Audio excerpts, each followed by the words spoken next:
The fog is gone! Wait, isn't that the form the all-devouring narwhal changed into?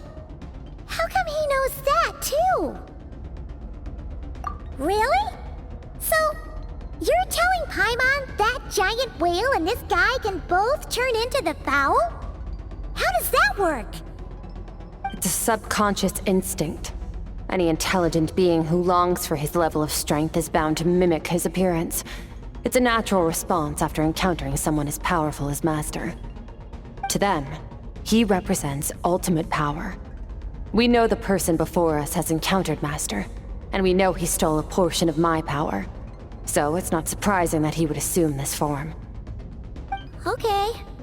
Oh, the closer Paimon looks, the more intimidating it gets.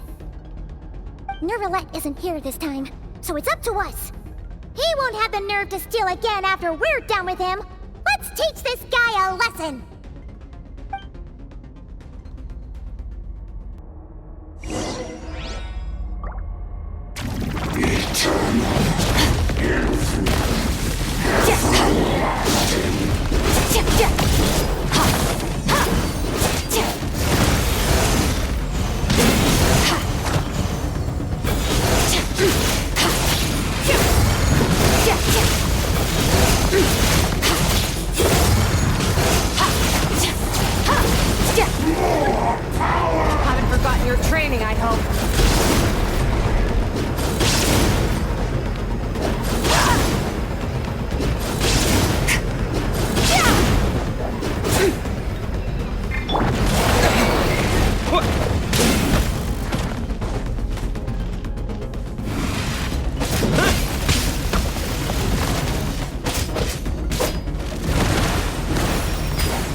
Water jet!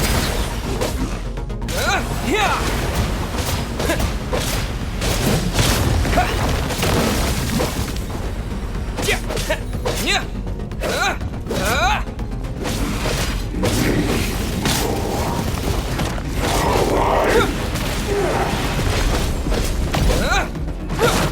Yeah! Water jet!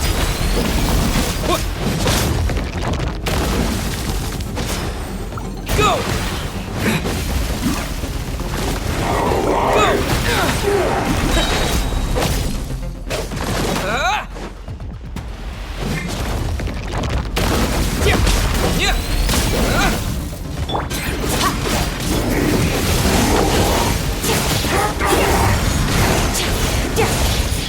Beyond this world.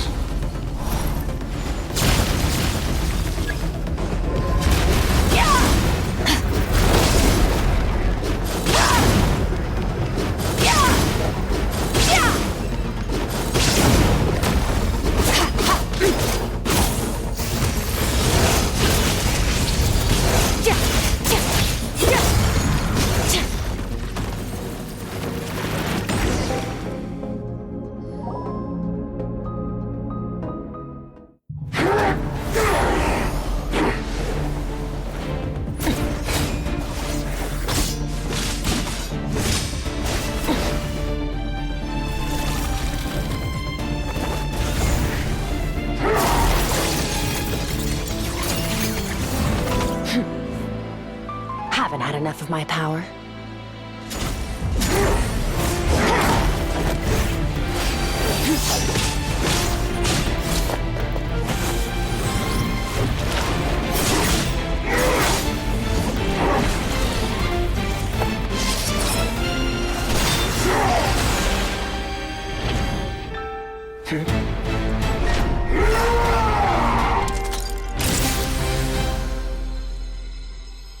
Well then, let's see how much more of this power you can handle.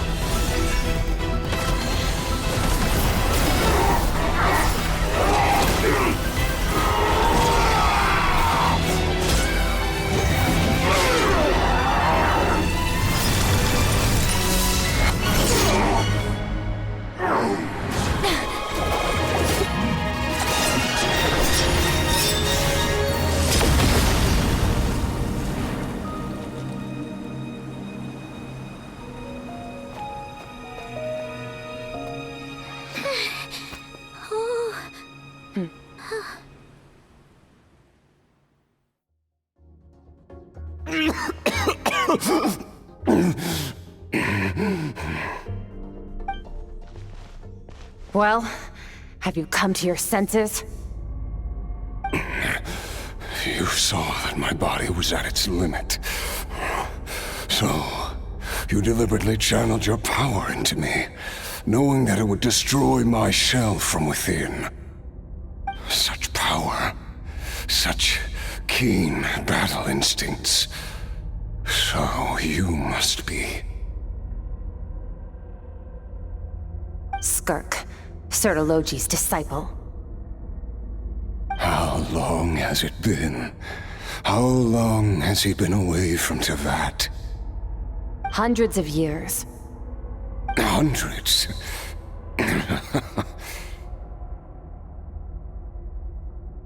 Sorry, it's a lot to take in. I should introduce myself. I am Skofnungar, a friend of your master and one of his followers. This is the first time I've heard your name, Skirk. But hundreds of years ago, I knew you existed. And I knew you would come here. Hundreds of years ago? Sounds like you and Master have quite the history. Care to tell us about it? Of course. Might as well take advantage of a clear head while I can. The story starts a long, long time ago. I was born into a noble family in Conria. As the eldest son, I was set to inherit our title. But I contracted an incurable illness as a child, and everyone gave up on me. I trained the sword harder than anyone else, defeated all of my peers. But it was all in vain. When other people looked at me, all I saw in their eyes was pity or a strange glee in my misfortune. Even my parents were just waiting for me to die. Over time, my heart hardened, and I became aimless. That was the point where I met your master, Sir Telogi. We were similar in age, but different in background. He was born in prison, the son of criminals who had been sentenced to death. He spent his childhood wandering the streets, facing more criticism than the literary works in the Universitas Magistrorum.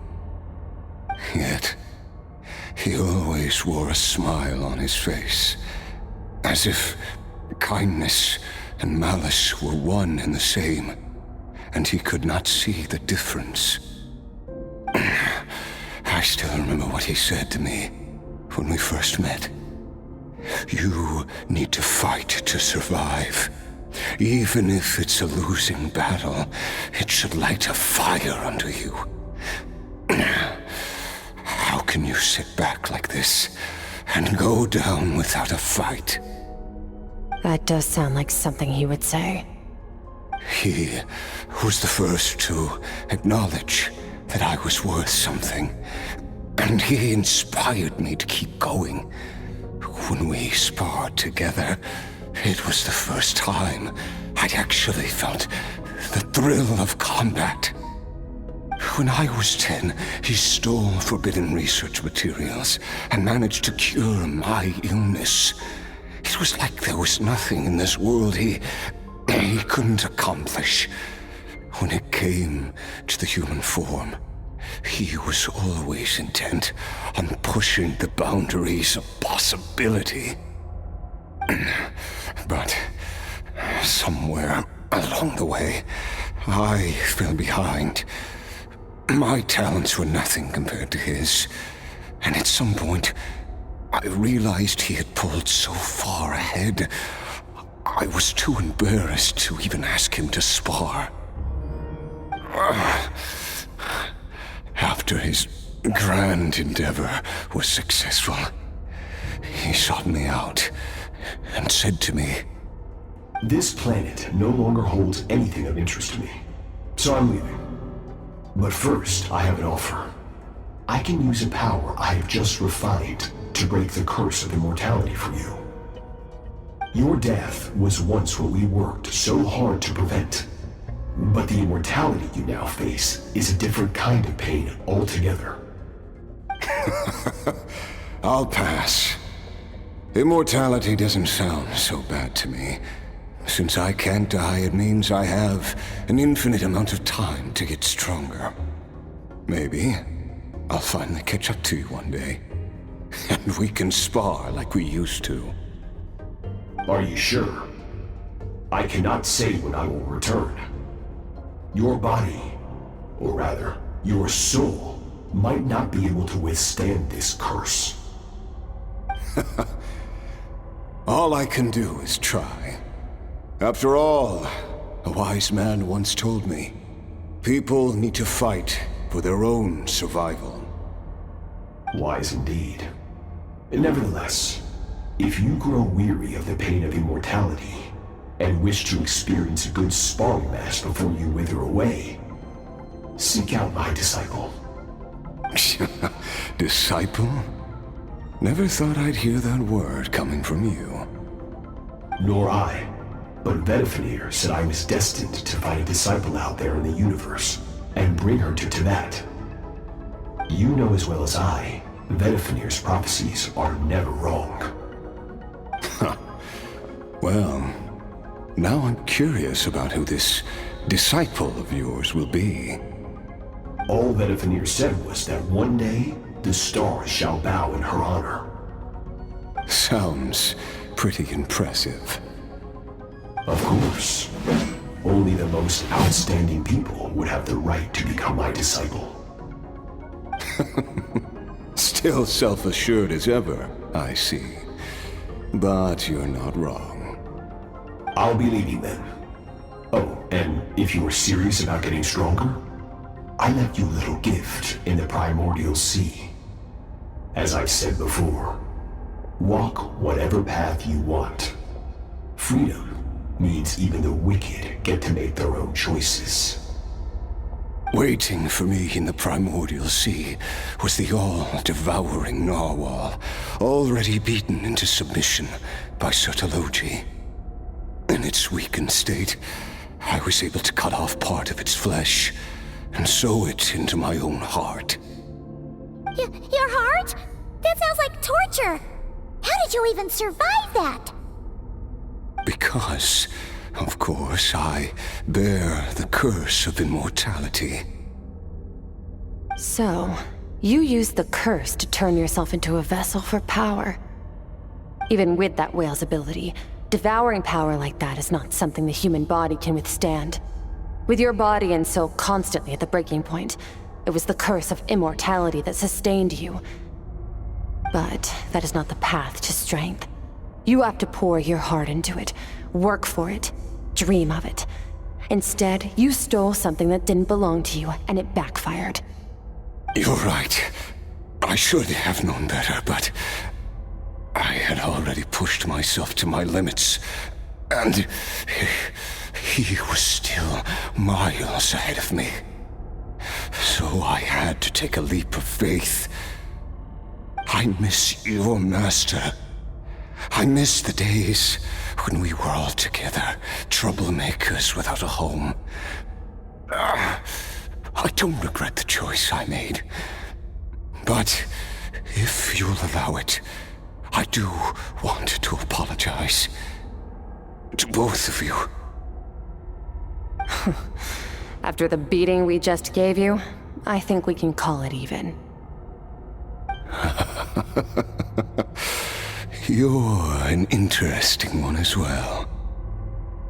Sertologi's disciple. That's a lot to live up to. It can't have been an easy experience. I know what he's like. He rules with an iron fist, using despair and fear to force you to catch up to him, all the while standing ever out of reach. We're like mountain climbers in the dark, never knowing how much higher we have to climb, or when we will see the sun again. True. But I made up my mind long ago. No matter how dark it gets, I will not give in to despair. I will overcome it. Besides, after hearing your story, I suspect what Master really wants is not a battle that demands his full strength, but rather a defeat without regrets. Oh? Since you're his friend, you must have some things in common. The first time we came here, when you stabbed me through the fog and stole my power, I felt no emotion coming from that spike.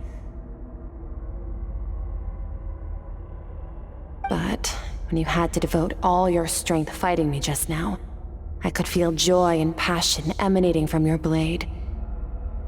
It was the joy of a researcher discovering the truth of the world, the joy of an artist uncovering a temple of wonders. Interesting. I'm certain I didn't express those emotions outright, yet you were able to read them from my blade, like a glimpse into my inner world. You're right. That battle brought me an unbridled sense of joy, and my defeat brings me no regret whatsoever. Exactly. I think Master also craves a battle like that. One where his opponent forces him to use all his strength, unlock the extent of his potential, and transcend his own limits. A battle to end all battles. After which, all can come to an end, including, perhaps, his life. For that very reason, good and evil are meaningless to him. He has one purpose, one goal: to complete himself. It's one of the secrets to his strength. Perhaps you're right. Perhaps that is his goal. What a battle that would be. Oh, to witness such a...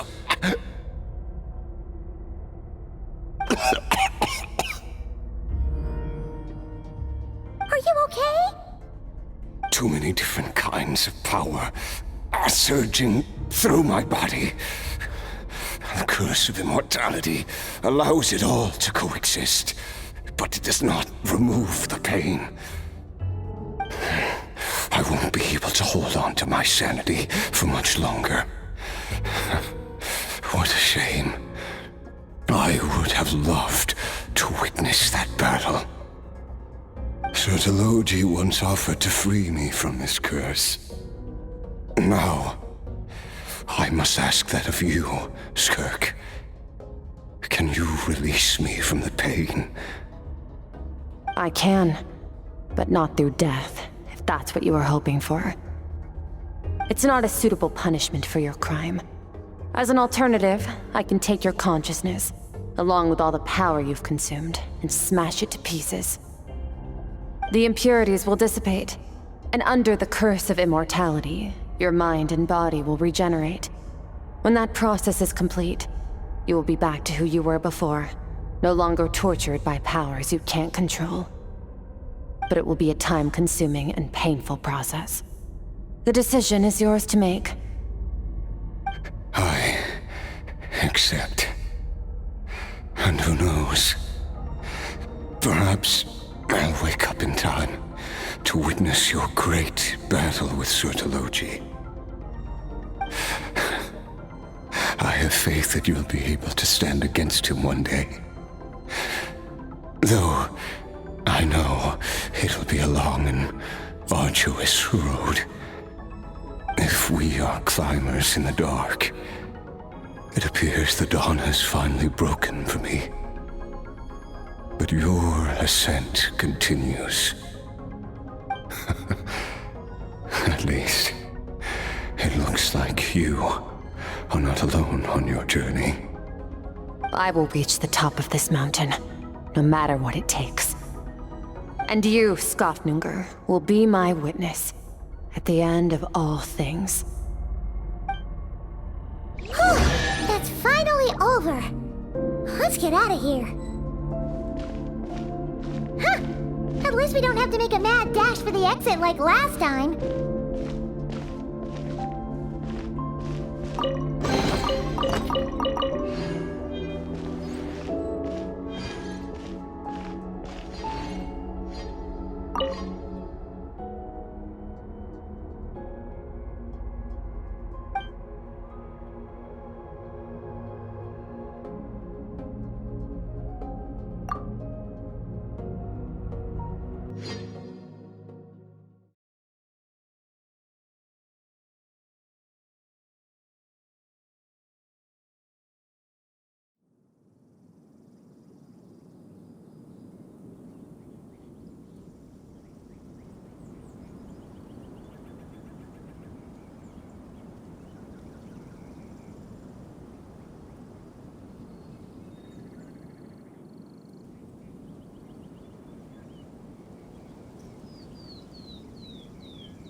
It's only been a few days, but it feels like forever.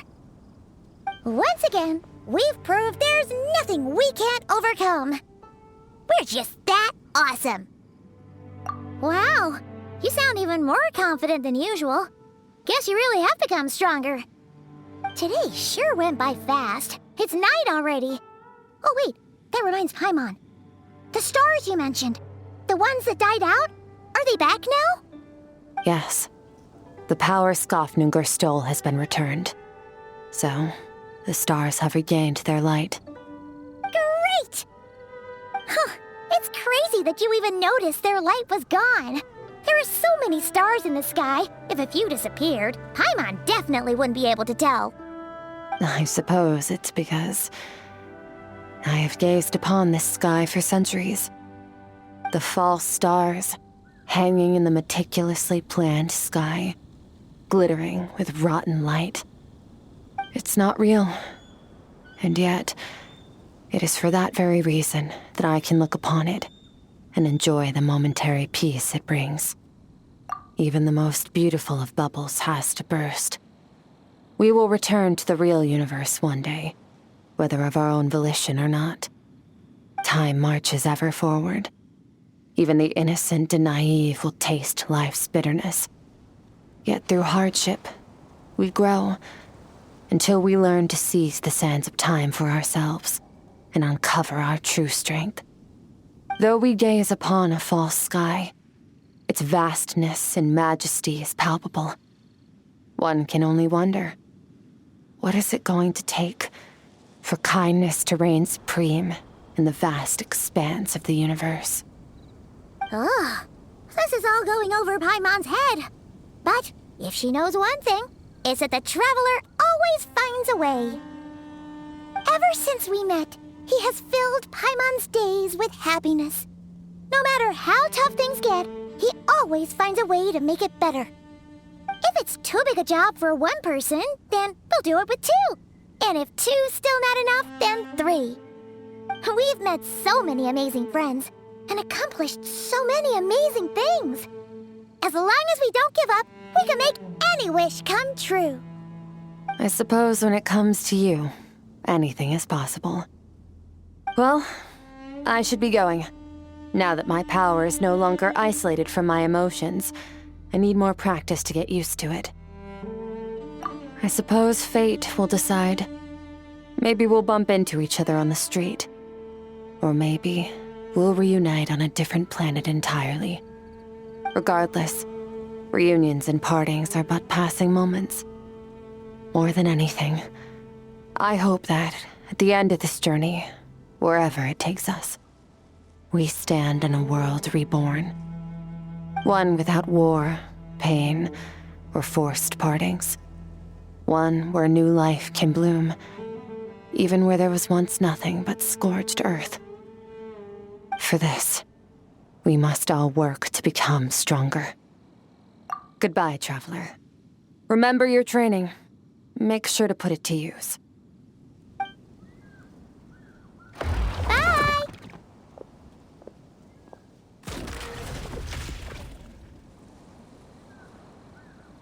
Is it just Paimon, or is she being nicer than before?